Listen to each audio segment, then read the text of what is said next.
Hello and welcome back to another episode of the iSmack MMA podcast. I'm Jackson McCarty, joined as always by my buddy Alex Eisman. And before we get into UFC 305, the past couple of weeks of worth of fight cards, we want you to check out our YouTube and check out our Apple Podcasts. Like, subscribe, follow, all that good stuff. Alex, how you doing?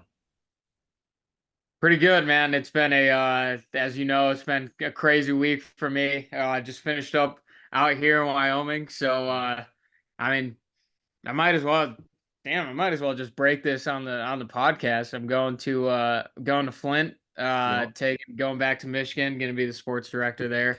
Um, Which yeah, is hype. Which I guess the only real big noticeable difference will be your background, like for this podcast, which might even still kind of look the same depending on where you end up setting everything up. But I am pumped for you. That's gonna be awesome, and yeah. you'll be 4 hours from us now. Being closer to you, man, that's huge. That's huge for the program. Yeah, and that was the number one factor. It wasn't Yeah, obviously, yeah. Like my family's in Michigan, but like distant second. when I was going through the process, I was like, oh yeah, closer to Jackson, let's do it. Yeah, and that's how everybody should pick their jobs, to be honest. But we have one piece of news that I would just want to quickly get out of the way. Like I told you before we started this, I do not want to speak on it because we have beat it into the ground over and over and over again. I know. Dana White has pretty much formally announced that Conor McGregor will not fight for the rest of the year. That's Let's it. move on. Yep, I knew that's the as news. soon as he said it, I was like, oh, Yeah, this is what he's gonna say. Yeah, yeah, yeah. yeah. And I knew as soon as I teed it up, you'd be like, okay, yeah, I'm good with not talking about it either because I didn't even tell Alex what it was pre-pod. So, all right, we've got what do we have here? 4 fights worth of recaps across the past 2 weeks. We'll start with the main event from 2 weeks ago, Cousin Umar, Corey Sandhagen. Alex, Cousin Umar is your rising star, is your guy. What did you think about that performance? I feel great about it. I mean, yeah, that was pretty decisive. I know Corey definitely had some moments, but still just not he stuffed a decent amount of Umar's takedowns, but still they're just those Dagestanis are just relentless. They are They relentless, and eventually it's going to wear you down, and that's exactly what happened. They are a vicious bunch. It is the thing that kept blowing my mind is that Umar landed more than Corey did. Yeah. And that Oh, is so big for a guy like Umar, especially against a guy like Corey, because you come in and if you're Dagestani or at least from Eastern Europe, everybody's going to automatically assume that you have no hands and that you're here to hold people to the mat for 15 minutes. He went out there and said, no, I Corey stuffing my takedowns. I'm going to outland him on the feet, and then I'm going to get him to the mat where I really thrive, anyways. So that was massive, yeah, massive. not just holding his own striking, but having success. I mean, it's impressive. And I know the victory is what we expected, but how he did it was super impressive, and I'm excited to see it. It seems like he's going to be the next in line after Marab and Sean fight for the title, so that'll be fun. That'll be fun for sure. And to be honest, I'm glad it went to decision because we got so much more out of it. Yeah, We 5 rounds. learned so much more from Umar, just that we haven't really gotten to see because he's been so flawless against everybody else to this point. Yeah, well, and we've said it so many times before. Stylistically, Corey is such a tough matchup for anyone in the division, and being able. I mean, when's the last time you've seen Corey get kind of worked like that? I it I think the best I'm going to be able to come up with is the Aljo fight, and that lasted all of a minute, and it was just because Aljo spider monkeyed his way onto his back, Yeah, like true long distance outclassing, never. and that was. I mean, that was years ago too. Now at this Yeah, point, like that it's was. been a while. I say that was before Aljo ever even won the belt or ever even tried for the belt. That was the eliminator to fight Piotr, wasn't it? Yeah, So Umar did what nobody really has been able to do there. All right, Shara couldn't finish Michael Olajaychik. but he was dominant. He was, but it's Michael Olajaychik. Is there a point of concern to be had there? Well, I think from his first fight in the UFC, it was his wrestling has always been the point of concern. I mean, and he wasn't forced to do any of that really. So I think yeah, there are points of concern with him, but Mostly this out of the was cage.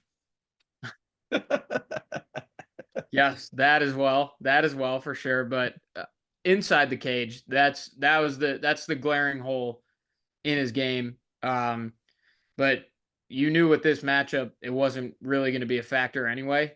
Mm. Um, I personally am not reading into him not finishing old Jacek that much. Because he still looked good. He still his striking is really really good. So yeah, I mean, you might feel differently than I do, but in terms of his striking, I don't feel I'm not alarmed. I guess. I'm not pressing the big red button over it. It is one of those things that it's like I expected it and it didn't happen, and maybe that's what's caused. You know what I mean? Like it's more of an effect from my own expectations than what I actually watched. But whenever you have a guy that you are very clearly protecting in certain regards, like they're not going to throw him out there with very many grapplers.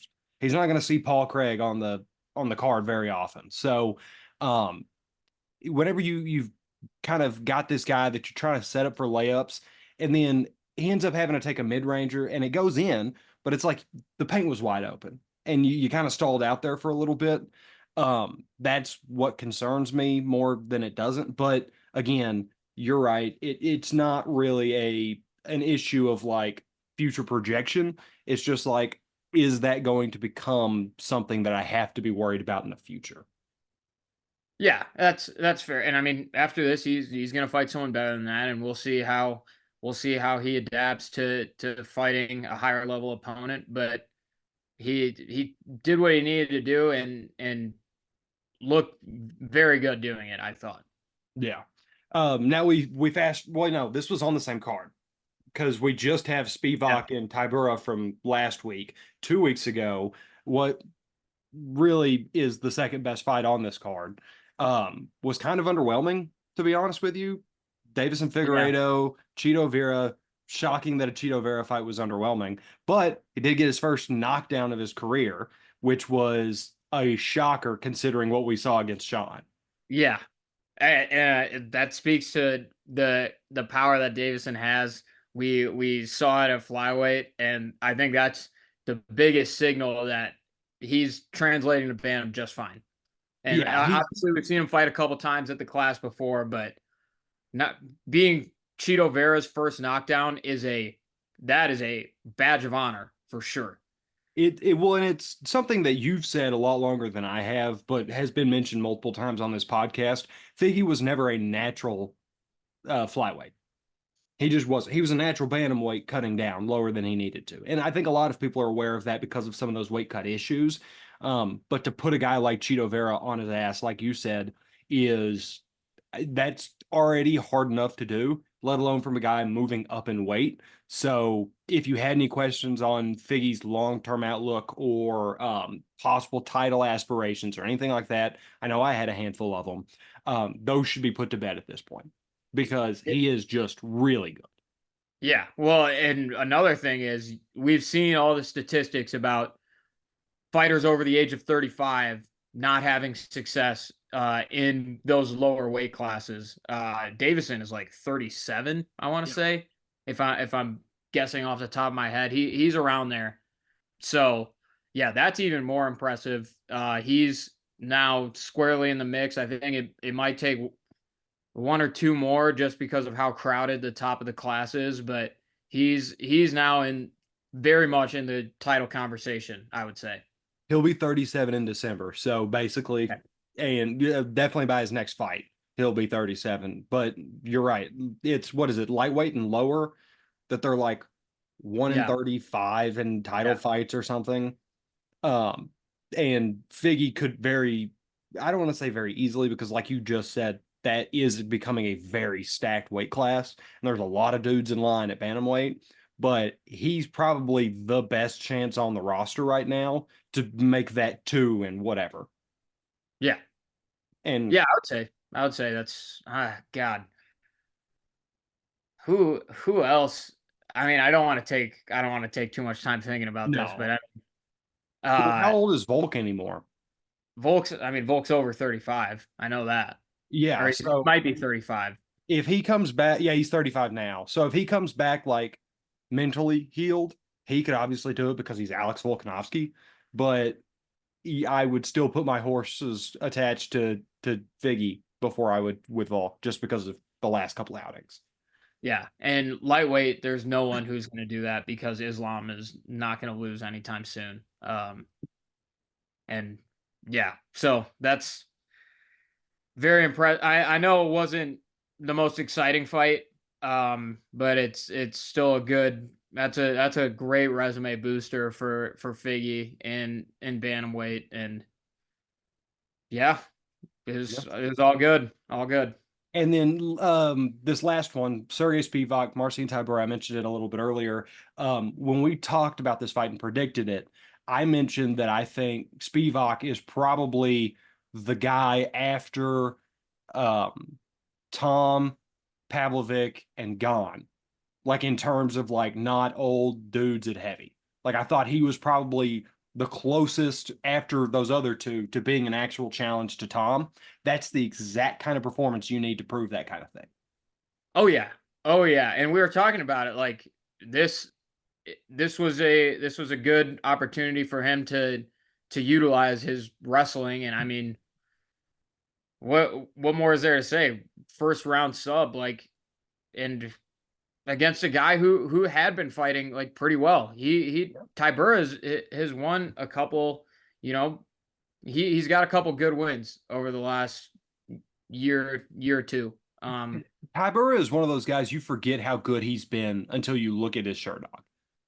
Or like because every time we talk about Marcin Tybura on this podcast, I'm like, really? And then I look at it, I'm like, oh yeah, like he just wins. And Yeah. he's one of those dudes that like whenever he was younger, he didn't really like he wasn't bad, but he wasn't, title aspirations, that kind of thing. He hasn't really gone up from where he was at that point in time, but he certainly hasn't gone down.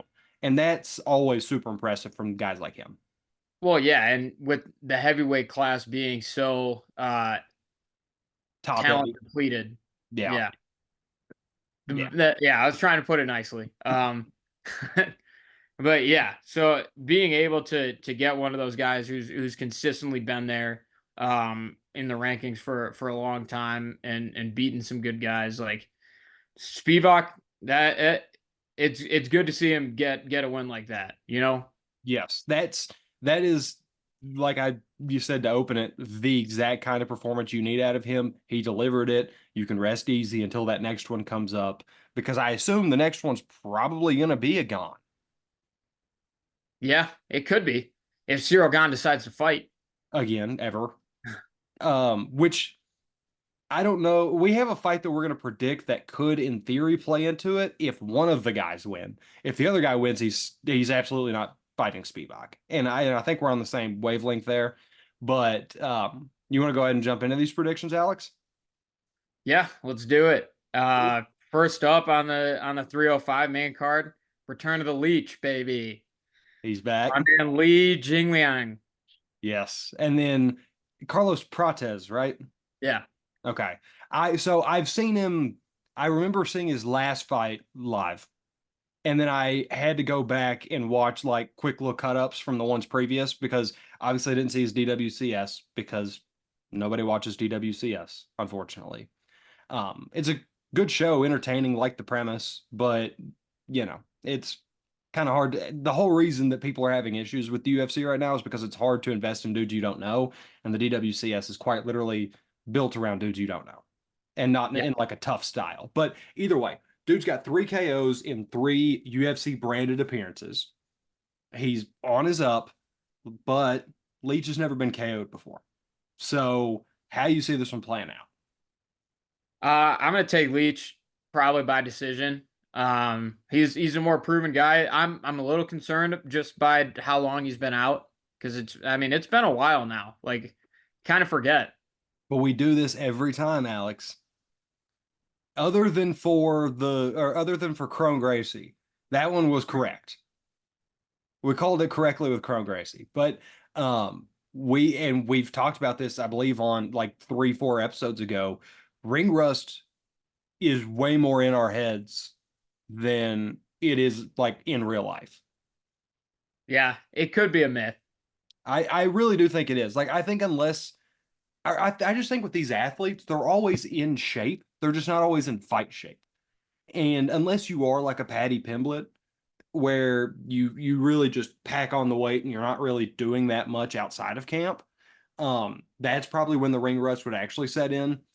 Except for Paddy, because for whatever reason his body just likes doing that. But with a guy like the Leech, it's really not that big of a concern for me. They have super similar records. Lee's got way better quality of opponent going through whenever you look through his stuff. I'm right there with you. I've got Leach by decision here. Yeah, and just last thing, Leach is another guy who I think his wrestling is a little underappreciated. He can he can hold his own against most opponents. I think against a guy like Prates, it could be an asset for him.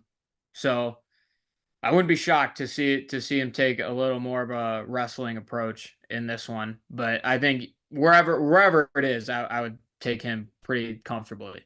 Yeah, and Prates isn't one of those like super rising star types. He is just on a hot streak right now, and they're giving him a recognizable name. And if he wins this one, maybe he does become, a kind of a rising star type. But I think they've positioned Leach well to not get, kind of blown out of the water as soon as he's back in it.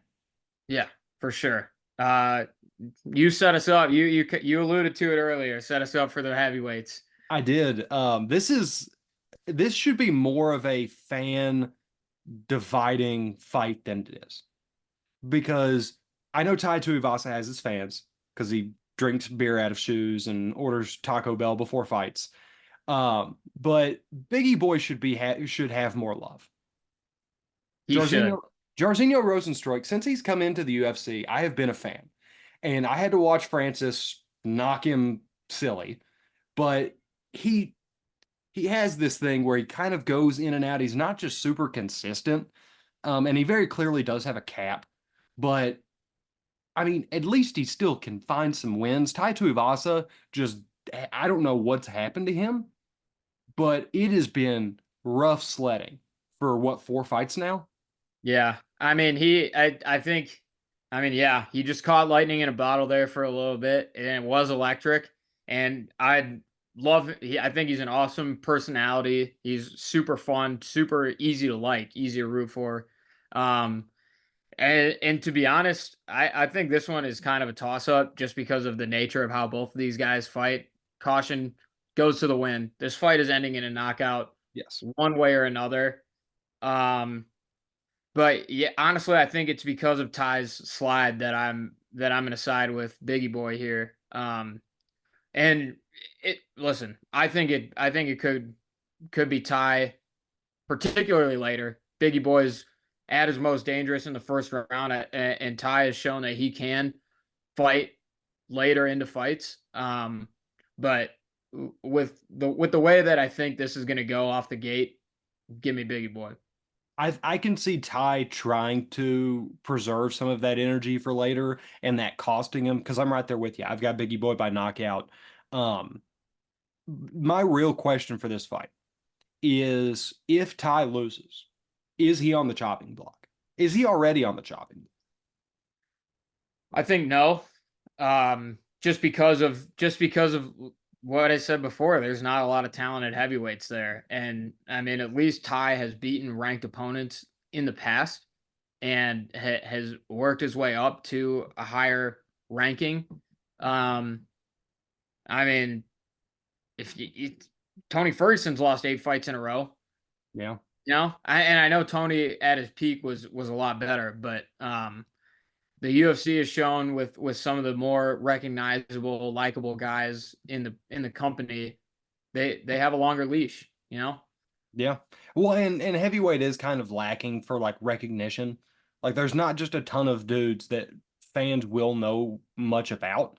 Tai Tuivasa is one of the few guys, and it's not really because of performance outside of, a couple, but people do resonate with him and know him and like him, and sometimes that's worth it, even like you said, if he's got this tremendous losing streak building up.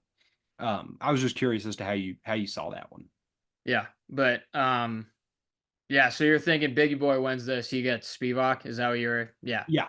Yeah. If Ty wins it, they're just going to give him another person in Biggie Boy's realm. If Biggie Boy wins this, I could absolutely see it being him and Spivak. yeah. Which don't love that, but No, he would lose that fight. Spivak's don't love winning. that. Spivak's automatically winning that, but still, it's you've got to do what you got to do, especially when the pool is so limited right now out there. Yeah, for sure. Well, the next fight's another big fan favorite, Dan Hooker Mhm. going up against Mateusz Gamrot. This one's interesting. I think. It's it's interesting, but I am pretty sure it's going to make me sad because I do love Dan Hooker, but he has become exceedingly difficult to predict to win. Yeah, yeah. I mean, much like Ty, it's not been good for him lately. I mean, hold on, I don't even remember like off the top. Hasn't he lost his last three or four?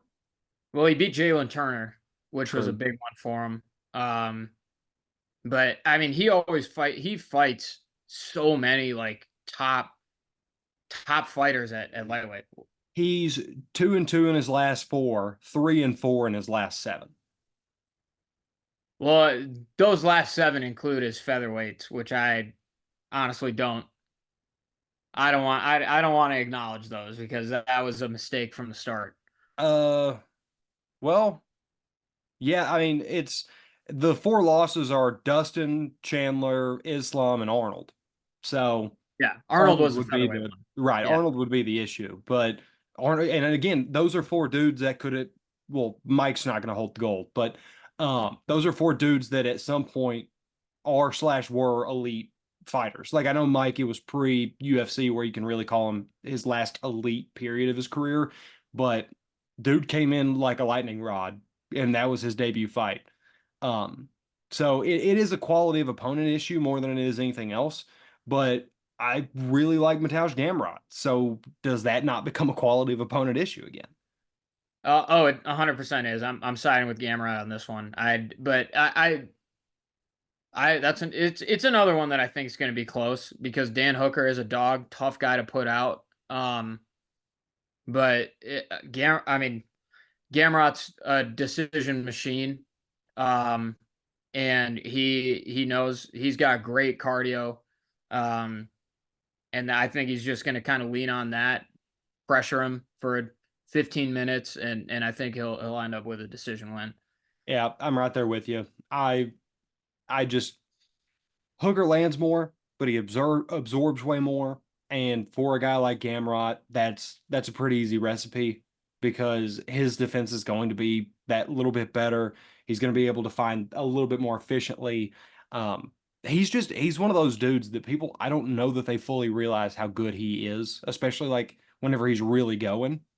Um, so yeah, I'll take decision here. A KO wouldn't shock me, but I'll take a decision. We have a surprise co-main event for the flyweights. Oh yeah. How about Isn't that? that strange? I would have thought this was an early prelim before we Me predicted. too, man. It's crazy. And it's for the last two challengers for the belt, right? Wait, There Kai wasn't didn't cha- anybody between. Kai didn't challenge. It was Royval. Oh, you're right. Royval. I forgot about Brandon. That's my bad. But still, Kai's always in the mix. He's Yeah, always in the mix up there. and And after moving down, he kind of bloomed into his own, which was massive for him. And then Steve Ursig has become a different animal than to what I thought he was going to be. I'll tell you that.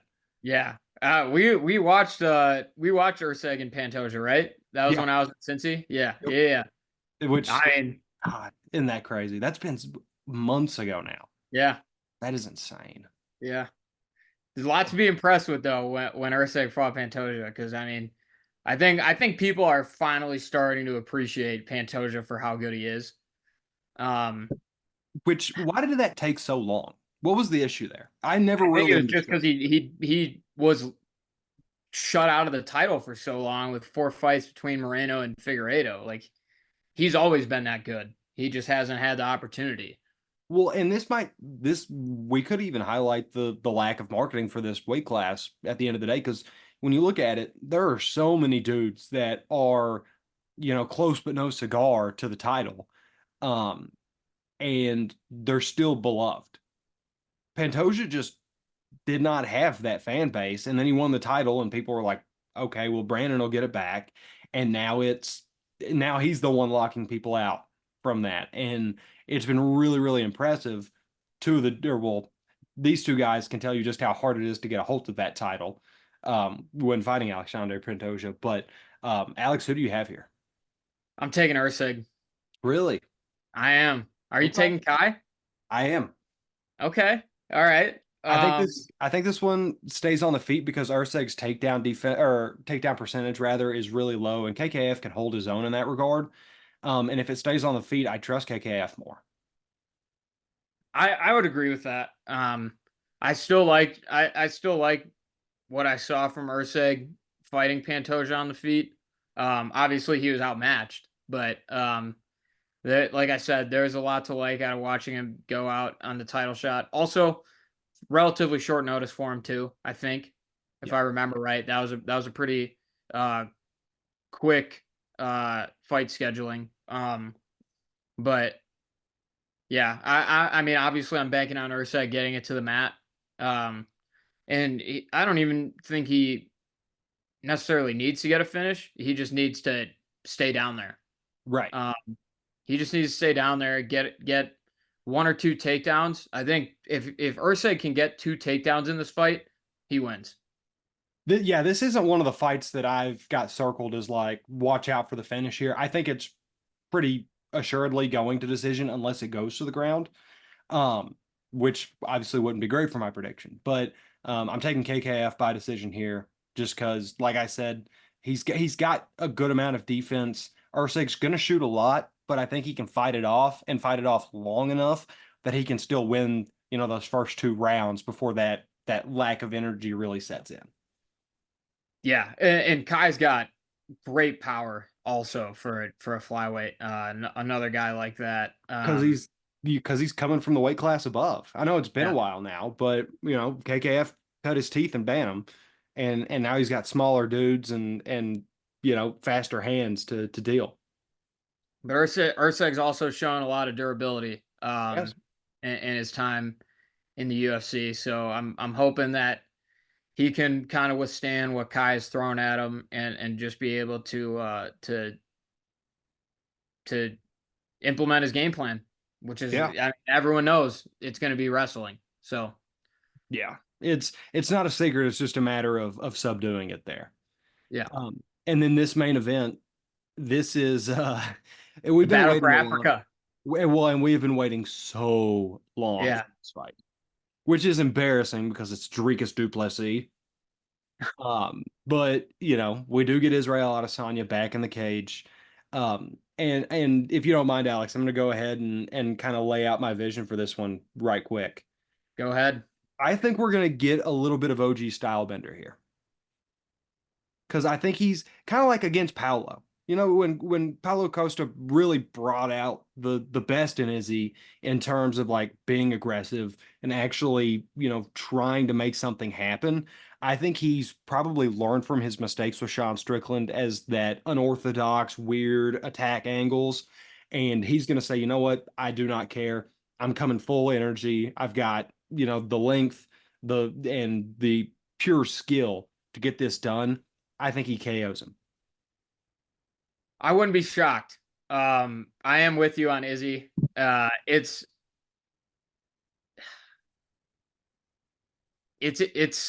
I'm just so like nervous about which Izzy shows up. After the Strickland fight, it was like, what the hell just happened? Like that even in the fights where Izzy would point fight, like he was still clearly better than the Yeah. other guy. He was Like, he was doing what Anderson used to do.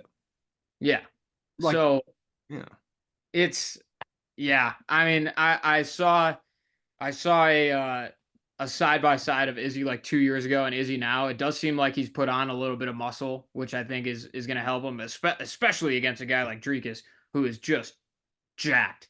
Yes. That dude is like he's like Paulo Costa jacked. Yeah, and that's one that he's really kind of defined it, as time's gone on here as well. Like whenever he was first coming up, he wasn't like that set in stone. Whenever he fought Costa, he wasn't like Mhm. that. And now he is really, really carved out the fitness and the physique. Yeah. If Izzy comes out like he did for that Pereira fight, pack it up. Like it's not going to be very long No, in the octagon. it's really not.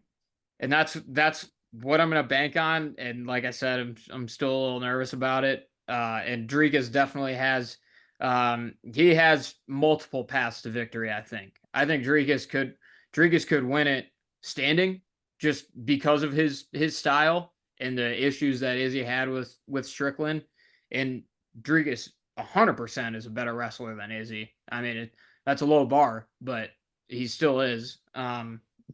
But just from Izzy is so talented, dude. Like he when he's at his best, he is so freaking good. Um, and that's just what I'm hoping for. That's what I'm banking on. Also, want to issue a correction. I was sitting here thinking about it as you were talking, so I went to double check.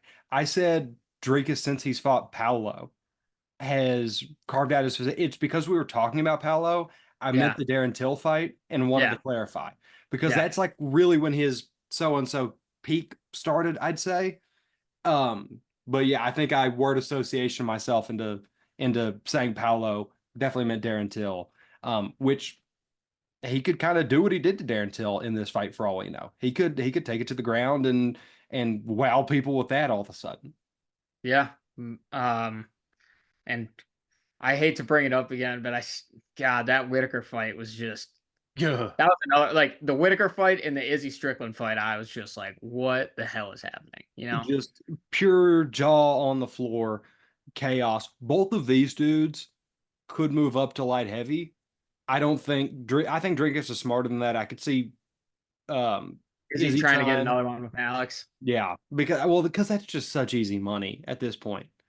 Um, but either way, you got to get through this title first. I think Izzy's well aware of that, and if he wants that big ticket fight, he needs to get through this one. And Yeah, so yeah, I I I it's got really to be had a champ hard or champ. time. Yeah, and I had a really hard time making an argument for DDP, and that's not like an insult to him, but it's like this is the most I've seen Izzy care in a long time. Yeah, I mean, I disagree with you on hard to make a case for DDP. I think there's a great case for him. Just because of what I mean, his rise to the title. Well, and like I said, it's not a commentary on DDP's talent. It is purely because I know when Stylebender's motivated, there's not very many people on this earth like that, Yeah, and that's what I'm getting stuck on. yeah, yeah. I mean, at their best, we know Izzy is better. Yeah, Um, it's just whether he's gonna go out and do it. yeah, absolutely. So when this card's over, we'll bring the recaps. We'll have some predictions. Alex, where can they find that episode? YouTube, Apple Podcasts. It's Jackson. Nope. Nope, Fox 19 that's the Jackson old on one. Twitter. Yep, God damn it. it's all right. It's all right. Alex Eisman, KGWN on Twitter. That's probably changing soon, but Yep. for now, that's what it is. Yeah, that is TBD. Maybe or we'll talk about that off cam. Never mind. We'll worry about the logistics of it after the fact. But all right, we will see you guys next time. See you.